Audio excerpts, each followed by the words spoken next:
سلاح ذكي بين صواريخ كروز والطائرات بدون طيار، صواريخ دورية، والمعروفة أيضا باسم صواريخ التسكع.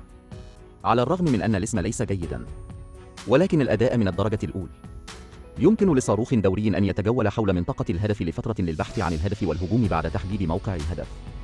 يمكن لصاروخ دورية تقصير وقت الاستجابة للهجوم، ومنع إخفاء الهدف في وقت قصير، ولا يحتاج إلى وضع منصة إطلاق عالية القيمة بالقرب من المنطقة المستهدفة. مع هجوم اختياري، يمكن تغيير أمر الهجوم في القتال الفعلي في أي وقت. وبطلنا اليوم هو صاروخ دوري سكاي سترايكر الإسرائيلي. يمكن القول إن تكنولوجيا صاروخ كروز الإسرائيلية هي في طليعة العالم. أول صاروخ كروز بالمعنى الحقيقي هو هوربي أوف إسرائيل أي. يجمع هذا الصاروخ بين الطائرات بدون طيار والصواريخ المضادة للرادار. أدخل نمط البحث وانتظر رادار العدو للتنشيط إذا تم تنشيط الرادار. يمكن أن يستمر هوربي في استخدام الرأس الحربي المجزئة في جسده لتدمير الرادار. بعد الإطلاق، يمكن لهوربي الإبحار في ساحة المعركة لمدة تصل إلى 6 ساعات. وهو أكبر فرق بين الصواريخ الدورية وصواريخ كروز والطائرات بدون طيار. ويمكنه التجول حول المنطقة المستهدفة لفترة طويلة نسبياً. ويمكنه أيضاً استخدام الرأس الحربي المدمج لمهاجمة الهدف، إلى جانب استخدام أجهزة الرادار أو قاذفات الصواريخ المتنقلة، فإن دقتها أعلى من دقة قذائف الهاون.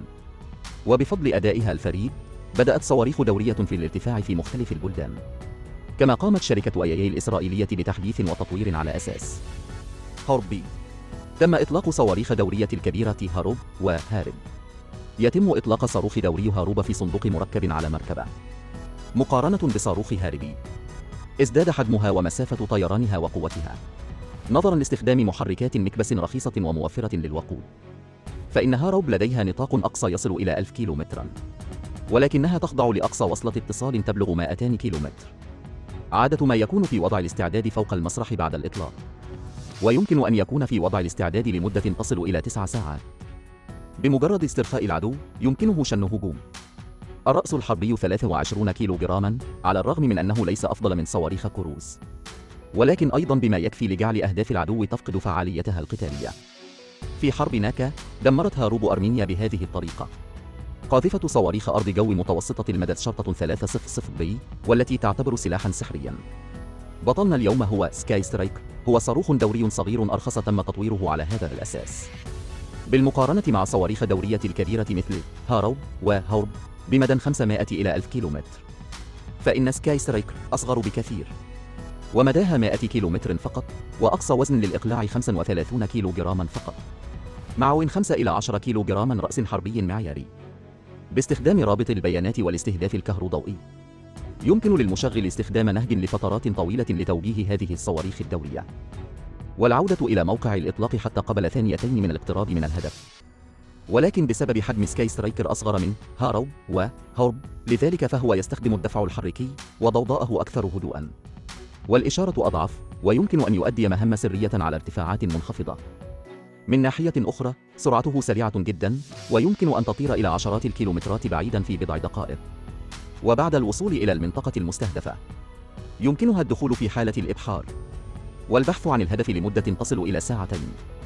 إذا لم يتم العثور على الهدف بعد في نهاية وقت الإبحار، فيمكن أيضاً استرداده الآمن من خلال المظلة أو السرير الهوائي، فهو يقلل بشكل كبير من التكلفة، ولكن لديه أيضاً خصائص المرونة العالية، ويمكن أن يصيب الهدف في أي اتجاه وفي أي زاوية.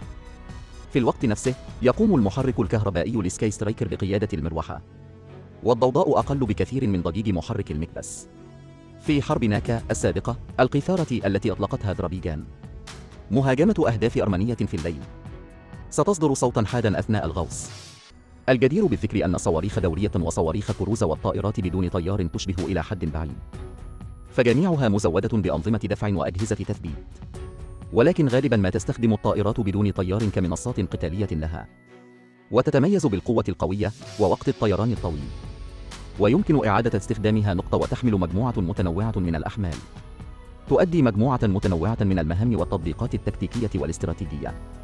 بينما الصواريخ دورية والطائرات بدون طيار أكثر تشابهاً، لأن الشكل متشابه، مع التأكيد على التحليق في الهواء. فقط التكنولوجيا أبسط.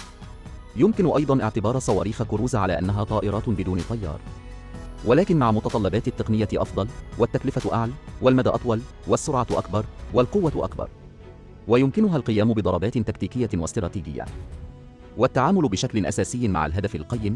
بعد كل شيء، التكلفة مرتفعة. خلط الثلاثة معا ليس من السهل التمييز حقا.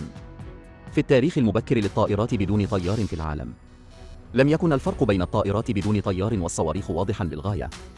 وتعتبر كايترينغباك خلال الحرب العالمية الأولى واحدة من أقدم الطائرات بدون طيار، والغرض من تصميمها هو تفجير المتفجرات عن طريق ضرب الهدف. أشبه بالصواريخ، ليس كمثل طائرات الاستطلاع والهجوم المرتبطة بكلمات طائرة بدون طيار. وظهور الطائرات بدون طيار لصاروخ دوري مرة أخرى طمس الحدود بين الطائرة بدون طيار والصاروخ.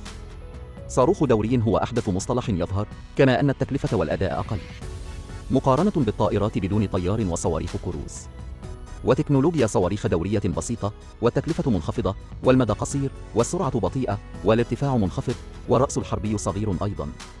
والفتك ليس كبيرا، وينتمي إلى الأهداف المنخفضة والبطيئة والصغيرة. وبالطبع فإن مزايا صواريخ دورية واضحة جدا أيضا. نظرا لصغر حجمها، فمن الصعب اكتشافها والإنذار المبكر واعتراضها، علاوة على أنها سهلة النشر والاستجابة بشكل أسرع، كما أن استخدامها القتالي أكثر مرونة. من أواخر 1980 إلى أوائل فاصلة 1990 بدأ صاروخ دوري ليصبح سلاحا مستقلا، وتم تطوير عائلة ضخمة وفقا لوظائفها، أي نوع الهجوم ونوع الاستطلاع. وفقا لطرق التسليم، إنه نوع الإطلاق ونوع تسليم الجندي الفردي والنوع المحمول جوا. والخصائص الرادارية والبصرية والحرارية المنخفضة لصاروخ دوري تجعل من الصعب تعقبه وتدميره، ولكن ليس من المستحيل معاقبته. على سبيل المثال، طورت إسرائيل نظاما لمنع الطائرات بدون طيار في عام 2017.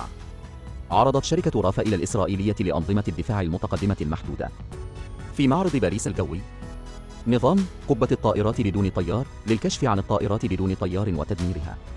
يتكون النظام من الرادار والليزر وما إلى ذلك. يتبنى النظام تصميم نظام من طرف إلى طرف، والذي يمكن أن يوفر دفاعا جويا فعالا ضد الطائرات الصغيرة بدون طيار للعدو، ويمنع الإرهابيين من استخدامها للهجمات الجوية وجمع المعلومات الاستخبارية وعمليات إرهابية أخرى.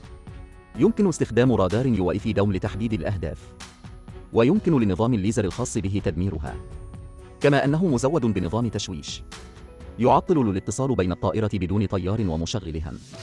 علاوة على ذلك، فإن سرعة الطيران للصاروخ دوري ليست سريعة، والأهم من ذلك أن الرادار المنخفض الارتفاع اللف يملأ العمى بدقة عالية، وقليل من النقاط العمياء يغطي ساحة المعركة إذا تم اكتشافه مبكرا، مثل طائرة هليكوبتر بها يمكن لرادار المراقبة في ساحة المعركة، أو رادار الكشف عن موقع المدفع عالي الدقة. اكتشاف القذائف ذات الحجم المماثل أسرع بكثير من صواريخ كروز، ويجب أن يكون قادرا على اكتشافها بمجرد العثور عليها. صواريخ دورية التي تفتقر إلى مناورة نهائية محكوم عليها بالفشل بشكل أساسي. ما رأيك في هذا؟ مرحبا بك في ترك رسالة أسفل الفيديو.